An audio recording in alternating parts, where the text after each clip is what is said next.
आत्मन, मैं अत्यंत आनंदित हूं कि जीवन के संबंध में थोड़ी सी बातें आपसे कर सकूंगा।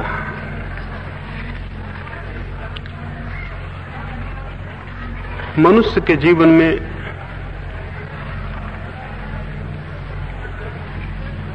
बहुत पीड़ा, बहुत कष्ट है।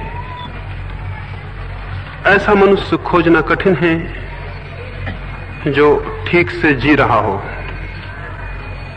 ऐसा मनुष्य भी खोजना कठिन है जो जीवन में आनंद का और धन्यता का अनुभव कर रहा हो। यदि हम अपने से पूछें या अपने पड़ोसी से पूछें तो ये ज्ञात करना कठिन होगा कि किसी ने जीवन को इस भांति अनुभव किया हो कि वो फिर से उसी जीवन को पाने के लिए उत्सुक हो जाए। ऐसा कष्ट, ऐसी पीड़ा स्वाभाविक है कि जीवन को एक उदासी से, निराशा से और अंधेरे से भर दे। बहुत कम लोगों की आंखों में प्रकाश मालूम होता है, बहुत कम लोगों की आंखों में ज्योति मालूम होती है, बहुत कम लोगों के हृदय में संगीत मालूम होता है। और तब ये स्वाभाविक ही है कि हम एक बोझ की भांति अपने जीवन को ढोते हों, और ये स्वाभाविक ही है कि हम जीवन के रस से वंचित रह जाएं, और जिसे हम जीवन समझें वो केवल मृत्यु का, एक लंबी मृत्यु का दूसरा नाम हो। मेरे देखने में हम धीरे धीरे मरते जाते हैं, और कोई भी विचार करेगा तो ये अनुभव करेगा कि जन्म और मृत्यु के बीच जिससे हम परिचित होते हैं वो जीवन नहीं बल्कि क्रमिक मृत्यु है, धीमी मृत्यु है। रोज हम मृत्यु की ओर विकसित होते चले जाते हैं, और हम चाहे कोई भी प्रयास करते हों, चाहे हम धन इकट्ठा करते हों या यश अर्जित करते हों या बहुत ज्ञान इकट्ठा कर लेते हों या त्याग और तपश्चर्या करते हों, लेकिन अंततः ऐसे बहुत कम धन्यभागी हैं जो जीवन के सत्य को अनुभव कर पाते हों। अधिक लोग केवल मृत्यु के मुंह में पहुंच जाते हैं। हमारी सारी यात्राएं, चाहे वे कितनी ही भिन्न दिशाओं में हों, अंततः मृत्यु की दिशा में ले जाने वाली सिद्ध हो जाती है। मैं एक छोटी सी कहानी आपसे कहूं, उससे शायद मेरी बात समझ में पड़ सके। दमिश्क में एक बादशाह हुआ, बहुत बड़ा बादशाह था, बहुत संपत्ति थी, बहुत बड़ा साम्राज्य था। एक दिन सुबह ही उसने स्वप्न देखा भोर के समय कि मौत उसके सामने खड़ी है, और मौत ने उससे कहा कि आज सांझ को तुम ठीक जगह मुझे मिल जाना, मैं तुम्हें लेने आ रही हूं। मौत ने उस स्वप्न में उस बादशाह को कहा, आज ठीक जगह सांझ को मिल जाना, आ जाना ठीक जगह, मैं तुम्हें लेने आ रही हूं। नींद उसकी खुली, उसने नगर के विचारशील लोगों को बुलाया और पूछा कि ऐसा मैंने स्वप्न देखा है, क्या इसका अर्थ है? विचारकों ने कहा कि इसका अर्थ है कि आज सांझ आपकी मृत्यु आ जाएगी। राजा ने कहा फिर मैं क्या करूं? कुछ लोगों ने कहा कि इस महल को छोड़कर आप भाग जाएं, जितने दूर जा सके उतने दूर निकल जाएं। राजा के पास बड़ी तेज चाल से चलने वाला घोड़ा था। उस घोड़े पर सवार होकर वो राजा भागा। सांझ तक वो सैकड़ों मील दूर निकल गया। सूरज डूबने के समय एक बगीचे में जाके उसने शरण ली, निश्चिंतता से, ये सोचकर कि अब मृत्यु का कोई भय नहीं है, मैं काफी दूर निकल आया हूं। लेकिन वो घोड़ा बांध भी नहीं पाया था। मुंह फेरा और देखा मौत सामने खड़ी है। तो राजा ने कहा ये तो बड़ा धोखा दिया, मैं तो इतनी यात्रा किया दिन भर में तुमसे ही भागने को। मौत ने कहा कि यही जगह तो तुम्हारा मिलने का निश्चय था, तुमने इतनी यात्रा हमसे मिलने को की, यही ठीक स्थान है, यही ठीक समय है। इसी के लिए सुबह मैंने तुम्हें निमंत्रण दिया था कि ठीक जगह ठीक समय पर सांझ को मिल जाना।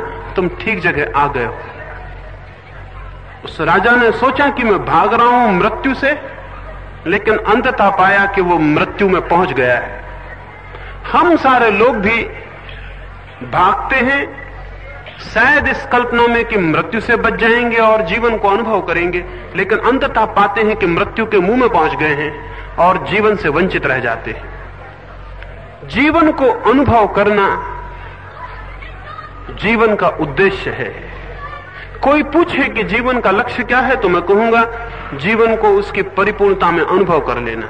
लेकिन बहुत कम लोग अनुभव कर पाएंगे, क्योंकि हमारी दिशाएं, हमारे प्रयत्न, हमारी चेष्टाएं, हमारी यात्रा करीब करीब जीवन की दिशा में नहीं है। हम मृत्यु की दिशा में ही चलते हैं। मृत्यु की दिशा में चलने से मेरा क्या प्रयोजन है, वो मैं आपको कहूं। मृत्यु की दिशा में चलने का अर्थ है हम उन चीजों को इकट्ठा करें, उन चीजों को संग्रह करें, उन शक्तियों को खोजें और उनकी साधना करें जिन्हें मृत्यु नष्ट कर देने वाली हो।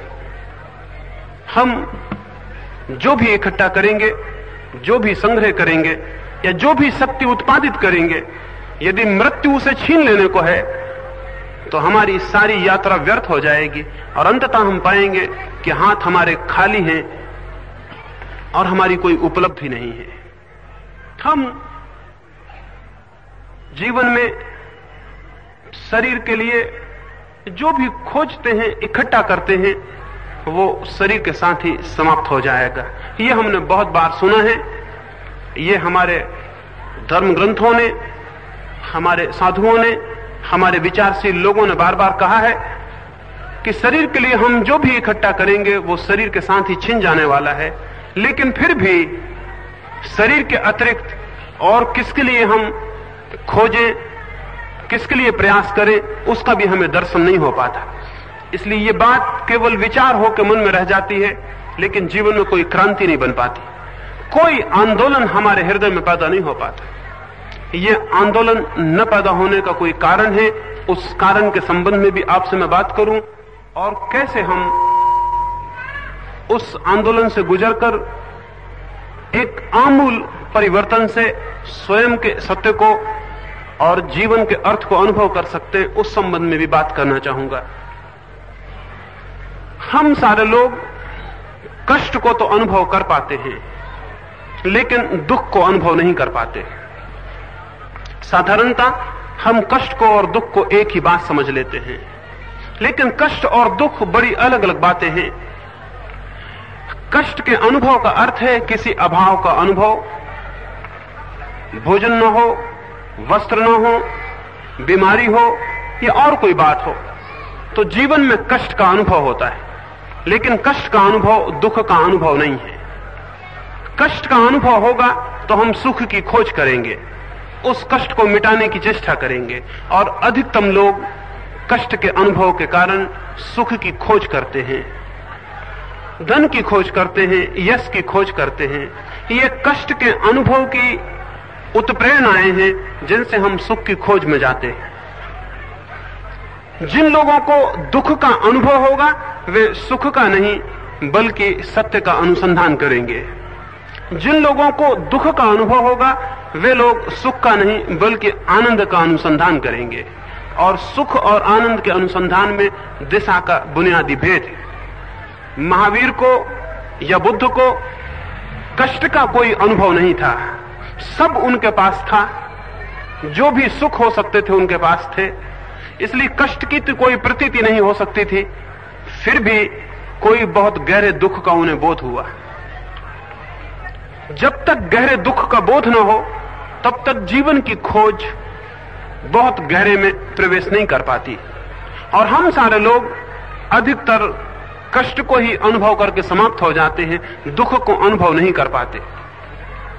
कष्ट का संबंध शरीर से होता है, दुख का संबंध आत्मा से होता है। जब कोई गहरी पीड़ा अनुभव हो और ऐसा प्रतीत हो कि जिस जीवन को मैं जी रहा हूं उसमें कोई भी अर्थ नहीं है, कोई मीनिंग नहीं है, उसमें कोई सार्थकता नहीं है, रोज सुबह उठाने में, रोज सांझ सो जाने में या कुछ संपत्ति इकट्ठी कर लेने में या कोई बड़ा मकान बना लेने में। आज सांझ को हम आपके गांव के खंडहर देखने गए, तो वहां मैंने कहा कि इन खंडहरों को देखने के बाद अगर ये ख्याल ना उठता हो कि हम जिन मकानों को बना रहे हैं वो भी खंडहर हो जाएंगे, तो इन खंडहरों को देखना हमारा सार्थक नहीं हुआ। मुझे कहा कि हजारों वर्ष पुराने खंडहर हैं, बड़े सुंदर हैं, बहुत मेहनत उन लोगों ने उन्हें बनाने के लिए की होगी, और जिन्होंने उन्हें बनाया होगा अपने जीवन की पूरी शक्ति उनमें लगा दी होगी। अपने जीवन की पूरी शक्ति को लगाकर उन्होंने उन भवनों को, उन पत्थरों को खोदा होगा और बनाया हो। लेकिन आज हम उन्हें जमीन से निकाल के विचार करते हैं वो कितने पुराने हैं। जिन लोगों ने उन्हें बनाया वे लोग उन्हें बनाने में नष्ट हो गए होंगे। जिन लोगों ने उन्हें निर्मित किया वे उन्हें निर्मित करने में ही जीवन को अपने समाप्त कर लिए होंगे। लेकिन हम भी वैसे ही मकान बनाएंगे, हम भी वैसी ही सभ्यता खड़ी करेंगे, हम भी बहुत कुछ वैसा ही करेंगे जो नष्ट हो जाने को है, और उसके साथ उसके प्रयास में उसको बनाने में हम भी नष्ट हो जाएंगे। जीवन को अनुभव करने के लिए जरूरी है कि ये बोध हमारे भीतर हो, ये विचार हमारे भीतर सजग हो कि सामान्यतः जिसे हम जीवन की तरह जीते हैं उसका कोई अंत अथवा आत्यंतिक रूप से कोई अर्थ हो सकता है, कोई उपलब्धि हो सकती है, वो कहीं पहुंचाएगा या नहीं पहुंचाएगा। सारे सुख मिल जाएं, सारी व्यवस्था मिल जाए, तो भी मेरे भीतर कोई संगीत उत्पन्न होगा या नहीं होगा, मुझे कोई ऐसी कृतार्थता अनुभव होगी या नहीं कि मैं कहीं पहुंच गया और मैंने कुछ पा लिया। और अगर मृत्यु भी मेरे द्वार पर खड़ी हो जाए तो भी मेरे भीतर एक संपदा होगी जो मृत्यु भी छीन नहीं सकेगी। जब तक ऐसी संपदा का अनुभव न हो जिसे मृत्यु भी छीनने में असमर्थ है, तब तक जानना चाहिए कि हमने जीवन व्यर्थ खोया। हमने जीवन के भीतर से कोई सार, कोई अनुभव, कोई उपलब्धि हम प्राप्त नहीं कर सके। सिकंदर यहां भारत आया और जब वो यहां से भारत से वापस लौटता था तो उसे एक बात याद आई। जब वो यूनान से हिंदुस्तान की तरफ यात्रा पर आया था तो कुछ मित्रों ने उसे कहा था कि भारत से एक सन्यासी को लेते आना। भारत से जाते समय बहुत सी संपत्ति लूट कर वो ले जा रहा था। उसने सोचा एक सन्यासी भी ले चले, यूनान में लोग देखना चाहेंगे और प्रसन्न होंगे देखकर। सन्यासी शायद पूरब के मुल्कों को छोड़ और कहीं होता नहीं है। तो सिकंदर ने आसपास अपने सिपाही भेजे और पूछवाया कि कोई सन्यासी हो तो मुझे खबर की जाए। गांव के बाहर 30 वर्षों से एक वृद्ध सन्यासी नदी के किनारे निवास करता था। लोगों ने कहा वहां एक सन्यासी है लेकिन उसे ले जाना कठिन। सिकंदर ने कहा जिस आदमी को कुछ भी कठिन ना रहा हो और जिसने कभी किसी चीज को असंभव न माना हो, उसके लिए एक फकीर को ले जाना कठिन है, ये कैसी बात है। उसने अपने सिपाही भेजे और उस सन्यासी से कहलवाया कि सिपाहियों के पीछे आ जाओ वरना ठीक नहीं होगा। सिपाहियों ने जाके सन्यासी को कहा कि महान सिकंदर की आज्ञा है कि आप हमारे साथ यूनान चलें। वो सन्यासी हंसने लगा और उसने कहा कि मैं जिस दिन सन्यासी हुआ उसी दिन मैंने अपने सिवाय और सबकी आज्ञाएं मानना बंद कर दिया। सिपाहियों ने कहा ये नंगी तलवारें देखते हैं, इसका एक ही परिणाम हो सकता है कि आपकी हत्या कर दी जाए। उस सन्यासी ने कहा अब मेरे पास ऐसा कुछ भी नहीं है जो हत्या से छीन सकेगा, और जो मेरे पास है उसे कोई मृत्यु मुझसे छीनने में असमर्थ है। तो तुम जाओ और सिकंदर को कहो कि अब तक तुम जिन पहाड़ों के सामने खड़े हुए होगे उनको पार किया जा सकता था, आज एक ऐसे आदमी के सामने खड़े हो जिसे मार के कुछ भी नहीं छीना जा सकता और जिसके मार के कोई संपत्ति जिसकी नुकसान नहीं पहुंचाई जा सकती, कोई ऐसी संपदा भी है जो तलवार से नष्ट नहीं होती। सिकंदर खुद उससे मिलने गया और उसने कहा कि ये बातचीत मत करो, ज्ञान की बातचीत का मेरे सामने कोई अर्थ नहीं है। हम तो एक ही तलवार की भाषा जानते हैं, या तो राजी हो जाओ या मरने को राजी हो जाओ। उस सन्यासी ने कहा बेहतर है कि आप अपनी तलवार उठा लें और जो आप करना चाहते हैं करें। जिस भांति आप देखेंगे कि आपने मुझे मारा उसी भांति मैं भी देखूंगा कि मुझे मारा गया। उस सन्यासी ने कहा जिस भांति आप देखेंगे कि शरीर से सिर अलग हो गया उसी भांति मैं भी देखूंगा कि शरीर से सिर अलग हो गया, क्योंकि मैं शरीर से पृथक और अलग हूं। सिकंदर अपनी तलवार को वापस रख लिया और लौट गया, और बाद में उसने अपने मित्रों को कहा, फकीरों को लाया जा सकता था, बहुत से लाए जा सकते थे, लेकिन जो सच में सन्यासी था उसे लाना कठिन था, क्योंकि उसे भय दिलाना कठिन था। जो मनुष्य भयभीत है, जानना चाहिए उसे अभी जीवन का कोई पता नहीं चला, क्योंकि जिसे जीवन का पता चलेगा अनिवार्य रूपेण उसके भीतर भय विलीन हो जाएगा, वो अभय को, फियरलेसनेस को उपलब्ध होगा। जो आदमी भयभीत है उसने अभी केवल अपने शरीर को जाना है, और शरीर की मृत्यु निश्चित है, इसलिए भीतर भय अनिवार्य है। जब तक हम ये अनुभव करेंगे कि हम शरीर हैं और ये अनुभव करेंगे कि शरीर की मृत्यु है, तब तक बहुत स्वाभाविक है कि भीतर एक भय 24 घंटे जाने अनजाने हमारे भीतर उपस्थित रहे, और वो भय यदि बना रहे तो उसके परिणाम में चिंता होगी, पीड़ा होगी, बेचैनी होगी, मानसिक तनाव होगा, और किसी तरह की शांति और किसी तरह का संगीत संभव नहीं रह जाएगा। यही कारण है कि जमीन पर अरबों लोग हैं, लेकिन शांति को और संगीत को उपलब्ध लोग खोजने कठिन हो गए।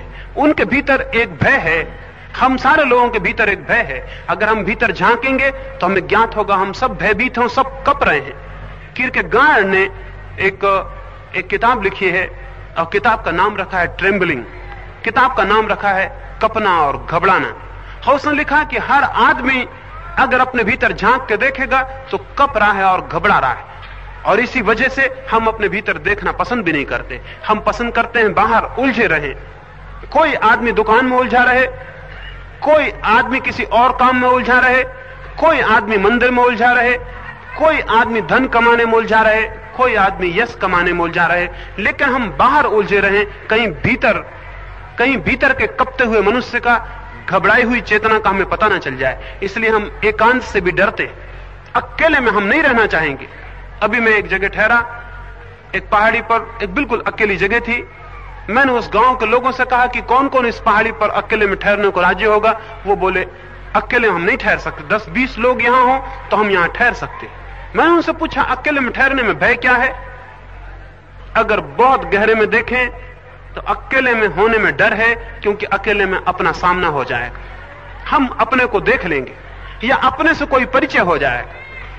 अपने से परिचित होने में हम डरते हैं, क्योंकि भीतर सिवाय कंपन और भय और चिंता और बेचैनी के कुछ भी नहीं है। भीतर एक रुग्ण मनुष्य है, भीतर एक बीमार चेतना है। उस बीमार चेतना से बचने के लिए हम बाहर भागे रहते हैं। जैसे कोई बीमार आदमी वस्त्रों में अपने शरीर को छिपा ले, जैसे कोई कोढ़ से भरा हुआ आदमी सुंदर वस्त्रों में अपने कोढ़ के धब्बों को छिपा ले और भूल जाए कि वो कोढ़ ही है, वैसी स्थिति हम सारे लोगों की है। हम सारे लोग भीतर भयभीत, अत्यंत चिंता से भरे हुए, अत्यंत कपते हुए, घबराए हुए लोग हैं, और इस घबराहट को, इस चिंता को बचाने के लिए बाहर की दुनिया में अपने को खोए रखने के कोई न कोई उपाय खोज लेते। ये स्थिति हमारे भीतर मृत्यु की जो सन्निकट संभावना है उसके कारण पैदा होती है। और हर आदमी जन्म के बाद बहुत गहरे में जानता है कि मरना होगा। रोज चारों तरफ मृत्यु घटित हो रही है, रोज सूखे हुए पत्ते कुम्हला के गिर रहे हैं, रोज सूखे हुए फूल अलग किए जा रहे हैं, और रोज सब परिवर्तित होता जा रहा है। जो भी जन्मता है वो मर जाता है। इसे हम जानते हैं, इसे हम रोज प्रत्यक्ष कर रहे हैं। हम भीतर इस सत्य से परिचित हैं भली भांति कि हमें मरना होगा। उस मृत्यु को भुलाए रखने के लिए हम बहुत उपाय करते हैं, लेकिन मृत्यु को भूला तो जा सकता है, लेकिन बचा नहीं जा सकता। मृत्यु को भूले रह सकते हैं, लेकिन बचना असंभव है। इसलिए उचित है जो जानते हैं, जो समझते हैं, जो विचार करते हैं, वो मृत्यु से बचना बंद कर देते हैं, उसका साक्षात करते हैं। और ये बड़े आश्चर्य की बात है, जो व्यक्ति मृत्यु का साक्षात करने के लिए तत्पर हो जाता है वो जीवन के साक्षात को उपलब्ध हो जाता है। ये बड़ी विरोधी बात दिखाई पड़ेगी, लेकिन जो आदमी जीवित होने के लिए बहुत उत्सुक है और जीवन को बहुत जोर से पकड़ता है, वो आदमी जीवन को खो देता है, और उसके अंतिम परिणाम में मृत्यु के सिवाय उसके हाथ में कुछ भी नहीं आता। और जो आदमी इस सत्य को अनुभव करके कि मृत्यु निश्चित है, और स्मरण रखें मृत्यु के अतिरिक्त और सब अनिश्चित है, और स्मरण रखें कि एक ही तथ्य निश्चित है और वो मृत्यु है। आज तक इस जमीन पर मनुष्य के लंबे इतिहास में, ये पूरे प्रकृति के जीवों के इतिहास में मृत्यु के अतिरिक्त और कोई भी तथ्य सुनिश्चित नहीं है। उस सुनिश्चित तथ्य को जो इंकार करता है, बुलाना चाहता है, उससे पलायन करना चाहता है, उसको हटा देना चाहता है, आंखों से ओझल कर देना चाहता है, वो मनुष्य भूल में है, वो मनुष्य बहुत गहरी भूल में है। और उसके जीवन में जो संभव हो सकता था, जो क्रांति, जो अनुभव, जो साक्षात, उससे वंचित रह जाएगा। इस सुनिश्चित तथ्य को पकड़ना होगा, क्योंकि जो सुनिश्चित है उसी को पकड़कर हम सच्चे आधार पर पैर रख सकते हैं। स्मरण रखें, जो अनिश्चित है उसको पकड़ने वाला भूल में होगा, जो निश्चित है, जो उसे ही पकड़ लेता है, वही ठीक ठीक आधार पर पैर रखता है। इसलिए जो लोग मृत्यु से बचने की चेष्टा में लगे रहते हैं, वो अनिश्चित को पकड़ते रहते हैं, वो हवाओं को पकड़ते रहते हैं, मुट्ठियां बांधते रहते हैं और सोचते हैं कि उनकी मुट्ठियों में कुछ बंद हो जाएगा। आखिर में वो पाएंगे मुट्ठियां खाली हैं और जीवन का अवसर व्यतीत हो गया। लेकिन जो सुनिश्चित को पकड़ता है, और एक ही सर्टेनिटी है, एक ही सत्य है जो बिल्कुल निश्चित है, वो मेरी मृत्यु है या आपकी मृत्यु है, जो इस सत्य को ही पकड़ लेता है और इसी पर अपने पैर रखता है और इसी में प्रवेश करता है, वो मनुष्य सत्य के साक्षात को उपलब्ध हो जाता है। सत्य के साक्षात के लिए सुनिश्चित तथ्य से यात्रा करनी आवश्यक है। अनिश्चित तथ्यों से जो यात्रा करेगा वो सत्य पर नहीं पहुंच सकता। अगर हम सत्य के प्रति कभी उत्सुक भी होते हैं तो जाके मंदिर में प्रार्थना करते हैं, भगवान की पूजा करते हैं, भगवान के किसी रूप की आराधना करते हैं, कोई शास्त्र पढ़ते हैं, किसी शास्त्र को कंठस्थ करते हैं, किसी परमात्मा के नाम का स्मरण करते हैं और माला फेरते हैं या कुछ और उपाय करते हैं। लेकिन ये सारे उपाय अगर हम मन में बहुत गहरे खोजेंगे, अनिश्चित उपाय हैं। निश्चित उपाय तो एक है कि हम अपनी मृत्यु के तथ्य को स्वीकार करें, जाने, पहचाने और उसमें प्रवेश करें। धर्म मृत्यु में प्रवेश का विज्ञान है। और यह आश्चर्य की, जैसा मैंने बात आपसे कही, जो मृत्यु के इस विज्ञान में प्रविष्ट होता है वो जीवन को उपलब्ध हो जाता है। क्राइस्ट का एक बहुत अद्भुत वचन है, जो जीवन को खोजेगा वो खो देगा, और जो जीवन को खोने को राजी हो जाता है वो जीवन को पा लेता है। बूंद जब अपने को सागर में खो देती है तो पूरे सागर को पा लेती है, और बूंद अगर अपने को बचाने के प्रयास में लग जाए तो सिवाय इसके कि धूप उसे सुखा दे और उड़ा दे और कोई उपाय नहीं है। हम अपने पर विचार करें तो दो ही तरह के लोग हम अपने भीतर पाएंगे। एक तो वे लोग हैं जो भीतर के भय को, चिंता को, घबराहट को दबाकर, चुपचाप किसी भांति भुलाकर बाहर की दुनिया में अपने मन को तल्लीन रख के इस दुनिया को सोए हुए गुजर जाना चाहते हैं, एक मूर्छा में इस दुनिया से गुजर जाना चाहते हैं। आंख खोल के देखने में उन्हें डर है। दूसरे वे लोग हैं जो चाहे तथ्य कितने ही घबराने वाले क्यों ना हो, और चाहे जीवन की सच्चाइयां कितनी ही बेचैन करने वाली क्यों ना हो, और चाहे कितने ही साहस की और दुस्साहस की जरूरत क्यों ना पड़ जाए, लेकिन जो तथ्य है उसे देखना चाहते हैं, उससे परिचित होना चाहते हैं, उसके भीतर आंख डालना चाहते हैं और उसके भीतर प्रवेश करना चाहते हैं। उन लोगों को मैं धार्मिक लोग कहता हूं, उन आत्माओं को मैं धर्म की तरफ उत्सुक आत्माएं कहता हूं, जो जीवन की सच्चाइयों को जैसी वे हैं वैसे ही उनको देखने के लिए उत्सुक होते हैं। निश्चित ही इसके लिए बड़े साहस की जरूरत है, क्योंकि अपने भीतर के भय को अनुभव करने के लिए और अपने भय के भीतर प्रवेश करने के लिए और अपने भय के भीतर के भय को जीतने के लिए बड़े साहस की, बड़े दुस्साहस की जरूरत है। इसलिए कोई ये न सोचे कि धर्म कोई बूढ़े और गुजरे हुए लोगों का काम है। धर्म है उन सब का काम जिनके भीतर थोड़ी भी ऊर्जा है, थोड़ी भी शक्ति है, थोड़ा भी साहस है, और जिन्हें थोड़ी भी इच्छा है कि वो परीक्षा करें अपने जीवन की और जानने की आकांक्षा करें।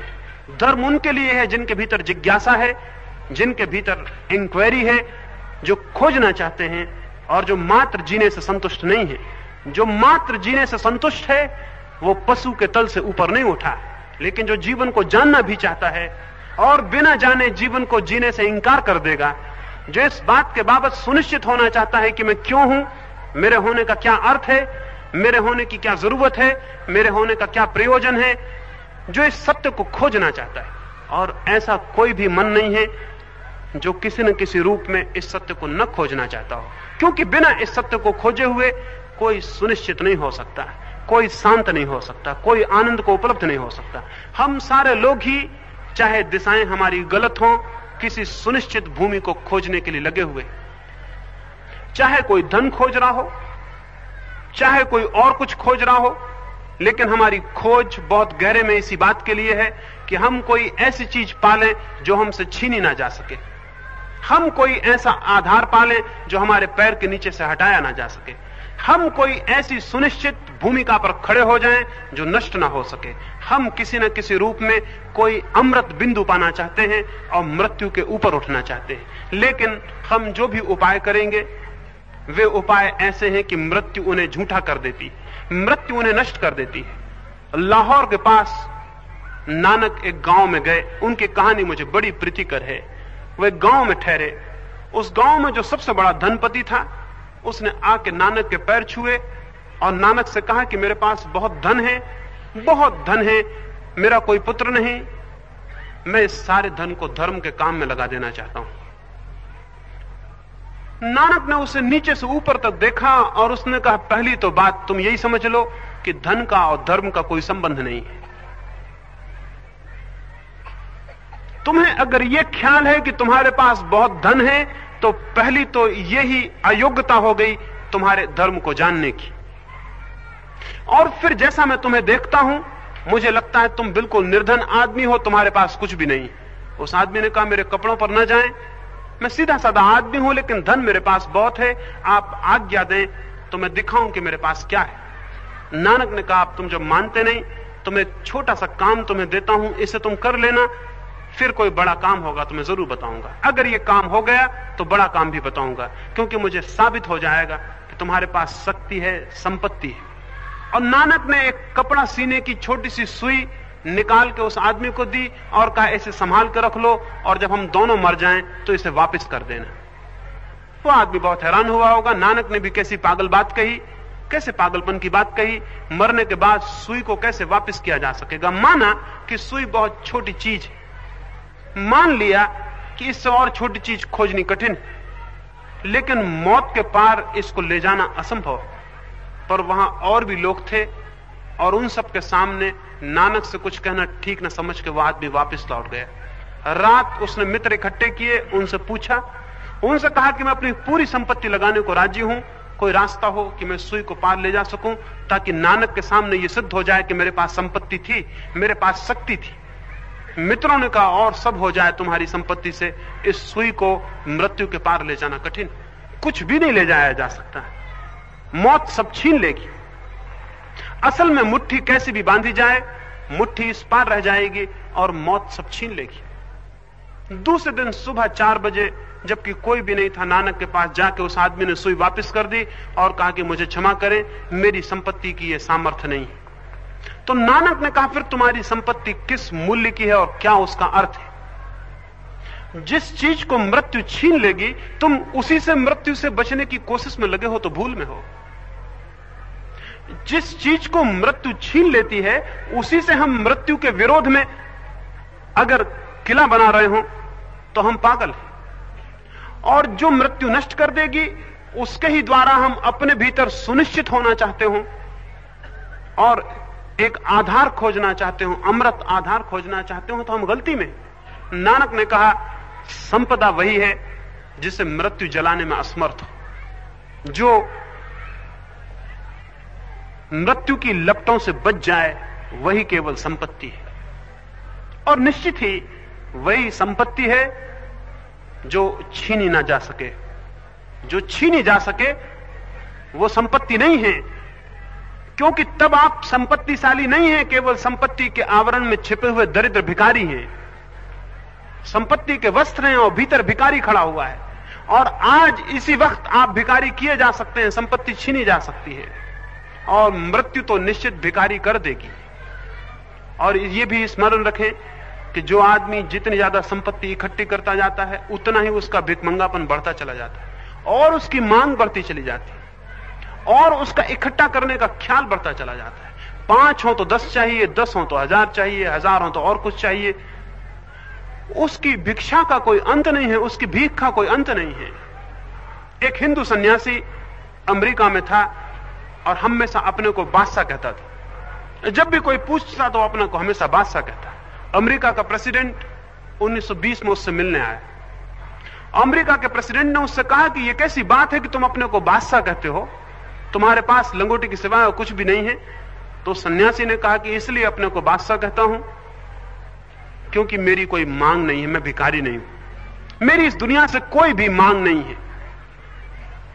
और मैं उन लोगों को भिखारी कहूंगा जिनकी इस दुनिया से बहुत मांग है, और जिसकी जितनी बड़ी मांग है वो उतना बड़ा भिखारी।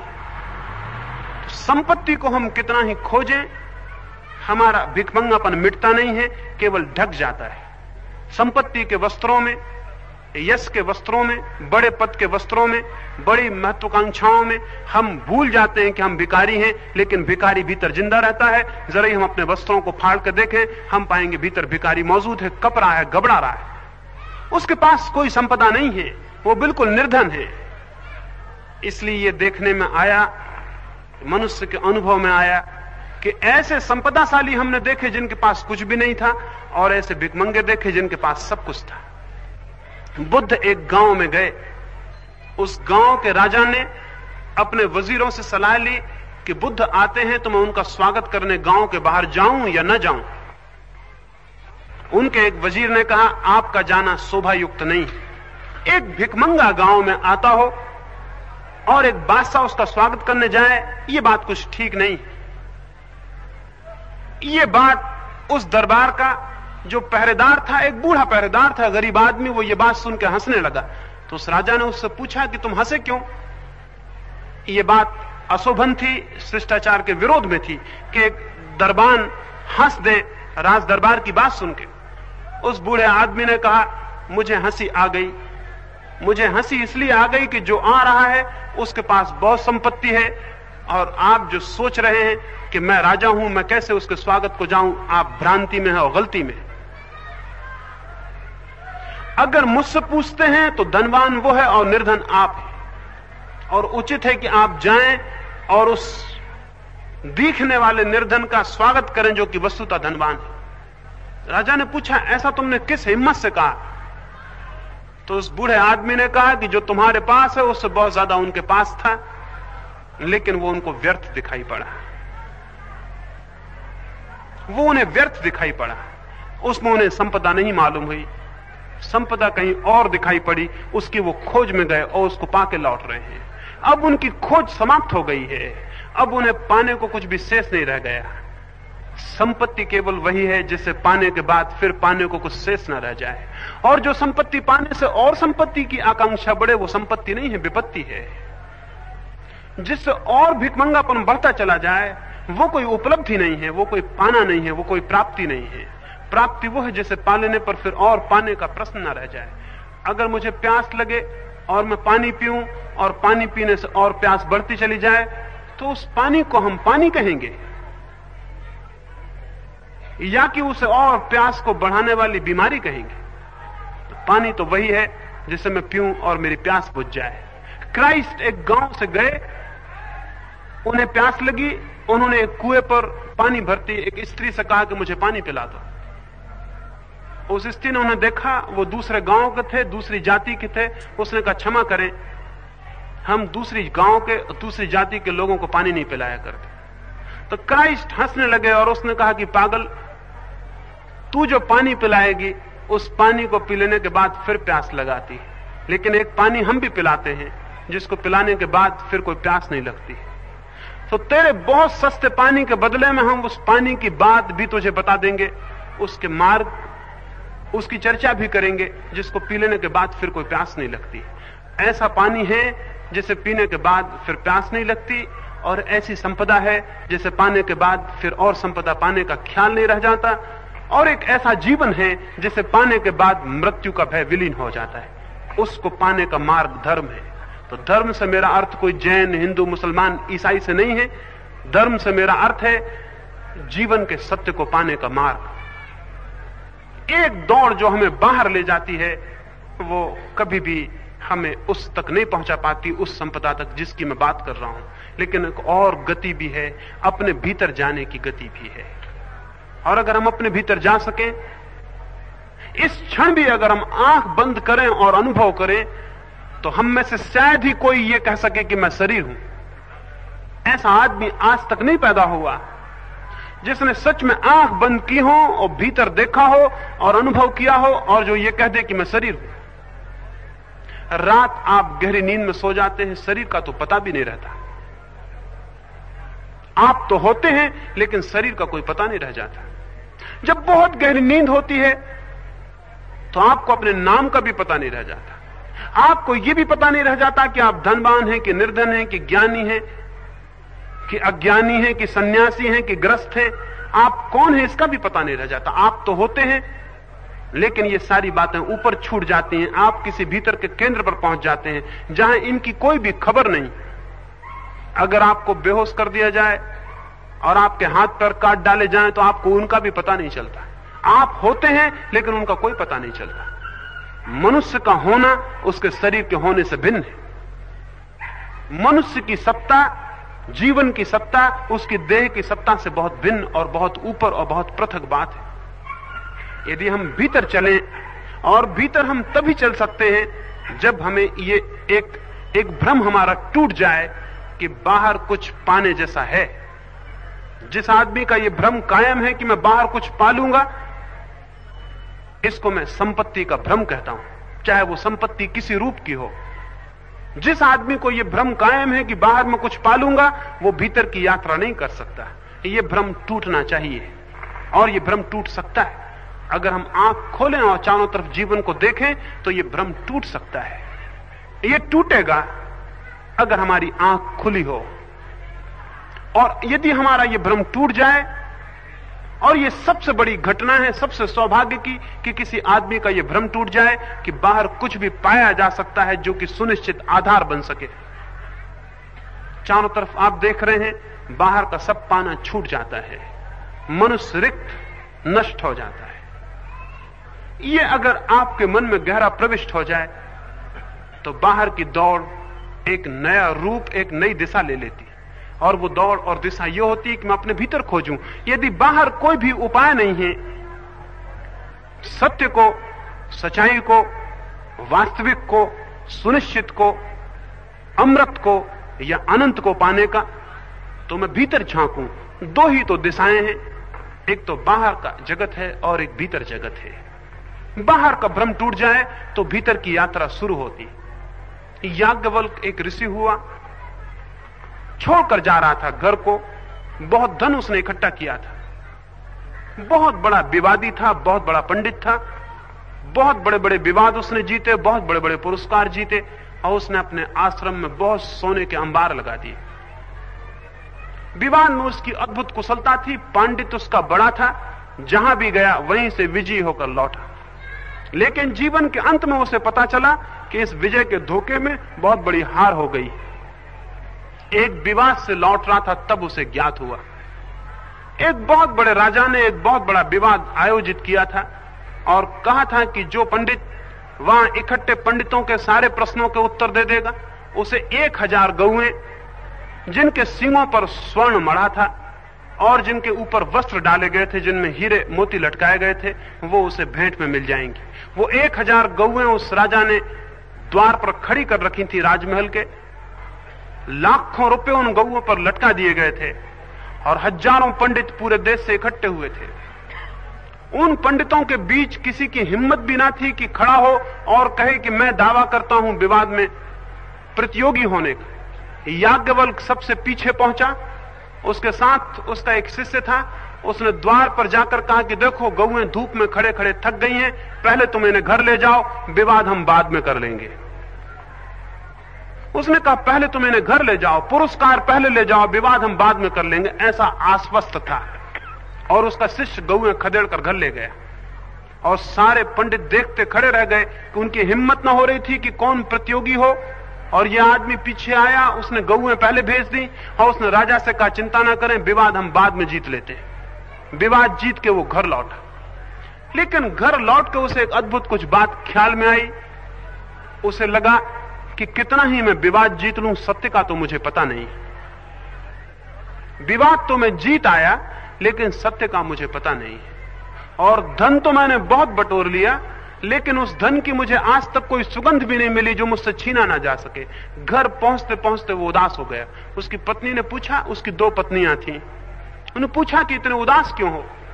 उसने कहा, उदासी का कारण है जीवन चुका जा रहा है और मैं व्यर्थ विवाद जीतने में उसे नष्ट कर रहा हूं, और सत्य का मुझे कोई पता नहीं है, और जीवन रिक्त होता जा रहा है और मैं धन बटोर रहा हूं और वास्तविक धन का मुझे कोई पता नहीं। मौत द्वार पर आई जाती है और अभी मेरे हाथ खाली हैं। तो आज मैं जाता हूं उसकी खोज में जो कि वास्तविक है, उसकी तलाश में जो कि सत्य है, उसके अनुसंधान में जो कि वास्तविक संपदा है। उसने अपनी सारी संपत्ति को दोनों पत्नियों में बांट दिया। पहली पत्नी ने वो संपत्ति स्वीकार कर ली, वो बहुत प्रसन्न हुई, बहुत संपदा थी। लेकिन दूसरी पत्नी ने कहा, तुम देते हो, इसी कारण संपदा मेरे लिए व्यर्थ हो गई। उसने पूछा, क्यों? उसने कहा कि जब तुम इसे छोड़कर जा रहे हो तो मुझे समझ में आ गया कि इसमें कुछ पाने जैसा नहीं है। तुम्हारे पास ये संपदा थी और अगर इससे कुछ मिल सकता तो तुम्हें मिल गया होता। तुम चूंकि छोड़ कर जाते हो, मेरे लिए भी व्यर्थ हो गया। तो क्या उचित ना होगा कि मैं भी उसका अनुसंधान करूं जो कि संपदा से भी ऊपर है? अगर हम जीवन में आंख खोलकर देखेंगे तो हमें दिखाई पड़ेगा वास्तविक मनुष्य का अनुसंधान उसके लिए है जो संपदा से ऊपर है, जो कि वास्तविक संपदा है। और बाहर की दिशाओं में कहीं भी उसकी कोई उपलब्धि न कभी हुई है और न कभी होगी। बाहर की दिशाओं में वो है ही नहीं, भीतर है, मनुष्य के जीवन के केंद्र पर है, परिधि पर नहीं है। उसका जो केंद्रीय स्वरूप है वहां है। जिनने वहां झांका है उन्होंने कभी अस्वीकार नहीं किया कि वहां नहीं है, और जिन्होंने बाहर खोजा है उनमें से एक ने भी कभी कहा नहीं कि वहां है। पूरे मनुष्य जाति के अनुभव को आप अकेले गलत नहीं कर सकेंगे, कोई आदमी नहीं कर सका है। मैं या आप कोई भी अपवाद नहीं हो सकते हैं। 5-6 हजार वर्ष का ज्ञात अनुभव है, उसके पहले और हजारों वर्षों का अज्ञात अनुभव है। बाहर की दिशा में किसी भी मनुष्य को कभी भी कोई आनंद, कोई अमृत की उपलब्धि नहीं हुई है, और जिनको हुई है उन्हें भीतर की दिशा में हुई। इसलिए धर्म को मैं परम विज्ञान कहता हूं। उससे ज्यादा सुनिश्चित और कोई विज्ञान नहीं है, क्योंकि उसका कोई अपवाद आज तक उपलब्ध नहीं हुआ, कोई एक्सेप्शन आज तक धर्म का उपलब्ध नहीं हुआ है। आज तक धर्म की अनुभूति बहुत सुनिश्चित आधारों पर खड़ी है। वो पहला बुनियादी आधार है जिसकी मैंने आपसे चर्चा की। बाहर जो संपदा है वो थोथी है और झूठी है, भीतर एक संपदा है जो कि वास्तविक है। लेकिन उसकी खोज में पहला सूत्र होगा कि बाहर से हमारा भ्रम टूट जाए, एक डिसइल्यूजनमेंट की जरूरत है। बाहर से हमारा भ्रम खो जाए, बाहर का भ्रम खो जाए तो भीतर की यात्रा शुरू हो जाती। किसी मंदिर में जाने की उतनी जरूरत नहीं है। सवाल है बाहर के भ्रम के टूट जाने का। जिसके बाहर का भ्रम टूट गया वो जहां भी हो वहीं मंदिर में प्रवेश हो जाएगा, और जिसके बाहर का भ्रम नहीं टूटा है वो मंदिर में हो या कहीं भी हो, वो किसी न किसी रूप में जगत में और संसार में ही बैठा रहेगा, उसका मंदिर में प्रवेश नहीं हो सकता। बाहर का जिसका अभी आग्रह शेष है और जिसे लगता है कि मुझे कुछ मिल सकता है, वहां मैं कुछ पा सकता हूं, कोई उपलब्धि हो सकती है, वो अभी मृत्यु के खिलाफ व्यर्थ ही लड़ रहा है। अभी उसकी खोज व्यर्थ और क्षुद्र की तरफ है, अभी वो विराट की तरफ और अनंत की तरफ नहीं जा सकेगा। तो सबसे बड़ा सौभाग्य है कि बाहर की खोज व्यर्थ हो जाए। बहुत पीड़ा होगी, बहुत दुख होगा, हाथ खाली हो जाएंगे और सब होते हुए भी कुछ भी मालूम नहीं होगा। बहुत उदासी आएगी, बहुत संकट मालूम होगा, बहुत संताप में चित्त घिर जाएगा। लेकिन ये संताप, ये अतृप्ति, ये उदासी, ये घबराहट, ये बेचैनी ही उस द्वार में प्रवेश देती है जहां की इस सब का विनाश हो जाता है और हम शांति को और सत्य को और संपदा को उपलब्ध होते हैं। कोई पूछे कि बाहर का भ्रम अगर टूट गया तो भीतर जाने के लिए क्या करेंगे? मेरे अनुभव में बड़ा अद्भुत सी बात आती है। अगर बाहर का भ्रम टूट जाए, सिर्फ बाहर का भ्रम टूट जाए, तो आप पाएंगे कि आप भीतर पहुंच गए हैं। भीतर जाने के लिए कुछ भी नहीं करना होता है। क्योंकि भीतर कोई यात्रा के लिए जगह नहीं है, भीतर तो आप हैं। अगर बाहर का पूरा भ्रम टूट जाए तो आप एक झटके में, एक क्रांति की तरह, एक विस्फोट की तरह पाएंगे कि आप भीतर खड़े हैं। भीतर आप निरंतर खड़े रहे हैं, लेकिन बाहर आंखें भटकती रही हैं। इसलिए भीतर जाने की, भीतर पहुंचने की, भीतर की यात्रा का प्रारंभ नहीं हो पाया। जैसे कोई आदमी सोया हो, सपने देख रहा हो, यहां सोए पाटन में, और सपने देख रहा हो दूर नगरों के। सपनों में सोचे कि इतनी दूर निकल आया हूं, वापस कैसे जाऊंगा, और कोई उसे हिला दे और जगा दे और वो पाए कि वो पाटन में है और दूर नहीं था। वैसे ही हमने बाहर की यात्रा की है, मन में, कल्पनाओं में, विचारों में। हम भीतर मौजूद हैं अभी भी।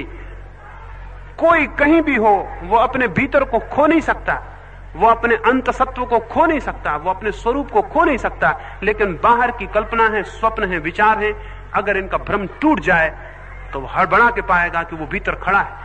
अगर संसार का भ्रम टूट जाए तो हम पाएंगे कि हम परमात्मा में प्रतिष्ठित हैं, और तब एक क्रांति हो जाती है, और तब जीवन में एक आनंद का और प्रेम का प्रवाह शुरू हो जाता है, और तब जीवन में मृत्यु का भय विलीन हो जाता है।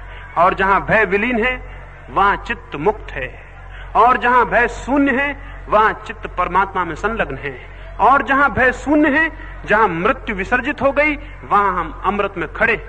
अमृत में खड़े हो जाना, स्वरूप में खड़े हो जाना है। स्वरूप में पहुंच जाना, जीवन को अनुभव करना है। इस जीवन को यदि हम अनुभव ना करें तो हम गलते हैं और धीरे धीरे मरते हैं। इसे मैं जीवन कहने को राजी नहीं हूं। एक दो छोटी सी कहानियां कहूंगा और अपनी चर्चा को पूरा करूंगा। इसे मैं जीवन कहने को राजी नहीं हूं, और मैं आपको असंतुष्ट करना चाहूंगा। साधारणता लोग कहते हैं कि धर्म संतोष देता है। मैं कहता हूं कि धर्म बहुत गहरा असंतोष है। संतोष तो उसके बाद में उपलब्ध होगा। प्राथमिक रूप से तो धर्म बहुत गहरा डिसकंटेंट है, बहुत गहरा असंतोष है। तो मैं तो असंतोष देना चाहता हूं। साधारणता लोग कहते हैं धर्म आनंद देता है, और मैं तो चाहता हूं कि पहले दुख उपलब्ध हो तो आनंद उपलब्ध होगा। ये जीवन का दुख अनुभव में आए। इसलिए मैं कहना चाहूंगा, जिसे आप जीवन समझते हैं वो जीवन नहीं है, वो एक लंबी मौत है। हम धीरे धीरे मरते जा रहे हैं। मैं जिस दिन पैदा हुआ उस दिन से मरना शुरू हो गया हूं, रोज रोज मर रहा हूं। आप भी मर रहे हैं। इतनी देर घंटे भर में यहां बैठे, घंटे भर हम मर गए। हमने घंटे भर और जीवन खो दिया। हम रोज रोज मरते जा रहे हैं। हम प्रति घड़ी मरने के करीब सरकते जा रहे हैं। इसको कैसे जीवन कहें? ये किस अर्थों में जीवन है? ये जीवन बिल्कुल नहीं है। ये लंबी मौत है, ये ग्रेजुअल डेथ है, ये धीमी धीमा आत्मघात है। बहुत धीमा हो रहा है, इसलिए ज्ञात नहीं होता है। अंत में जब सारी शक्ति चुक जाती, हम पाते हैं कि मर गए। एक मुसलमान फकीर हुआ, एक गांव के बाहर रहता था। गांव से कोई 2-4 मील के फासले पर था। वहां से कोई भी आदमी कभी आके पूछता कि गांव का रास्ता कहां है, तो जो मरघट का रास्ता था वो बता देता है। मरघट से 2 मील का चक्कर लगा के लोग लौटते, उसको गालियां देने लगते कि तुमने ये क्या किया।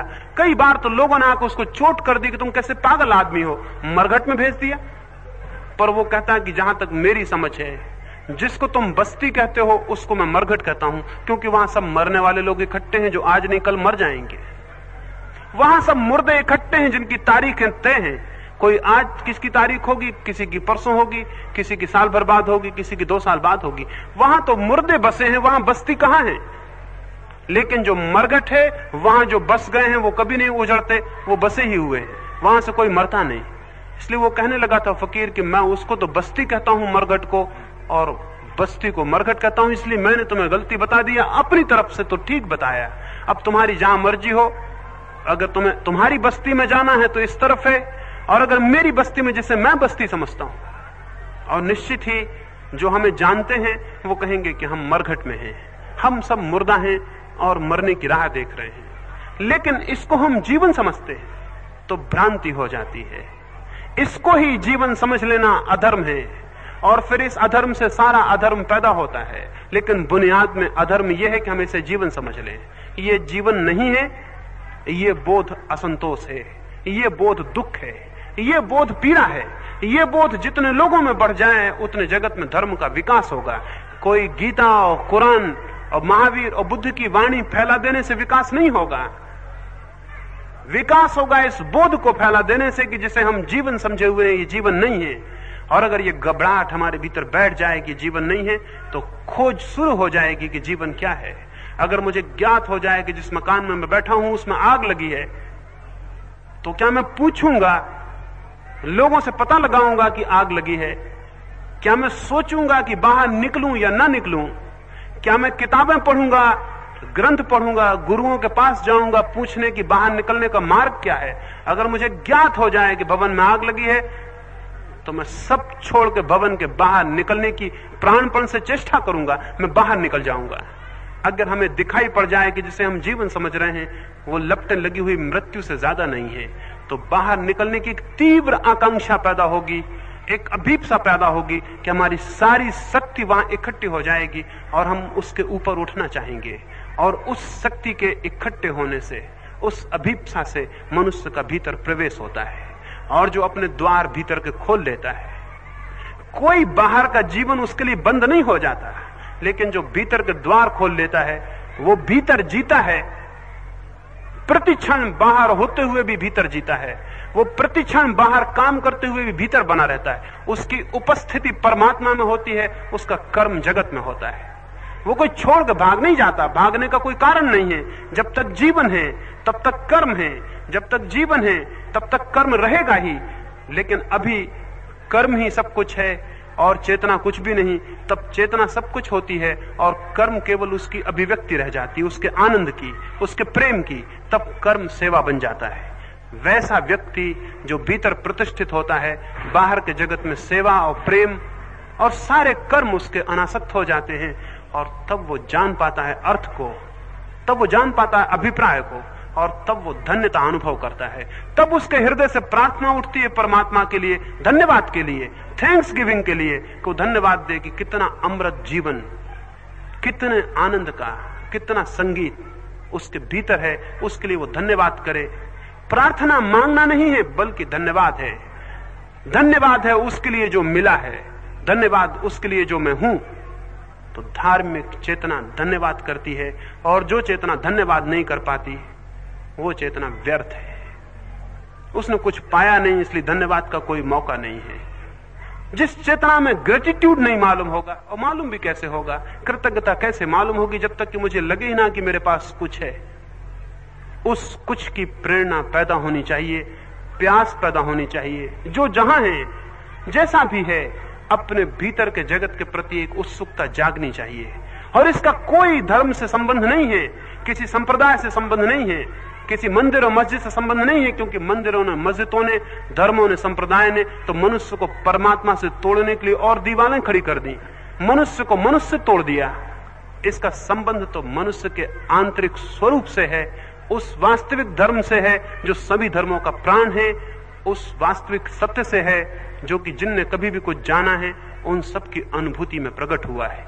परमात्मा करे ऐसा असंतोष अनुभव हो आपको, ऐसी पीड़ा अनुभव हो, भवन में लगी हुई लपटें आपको ज्ञात हों, और बाहर की तरफ आप आंख खोल के देखने में समर्थ हो सके, ताकि बाहर का भ्रम टूट जाए, वास्तविक संपत्ति की खोज शुरू हो और व्यर्थ की संपत्ति व्यर्थ दिखाई पड़ने लगे। ये कामना करता हूं।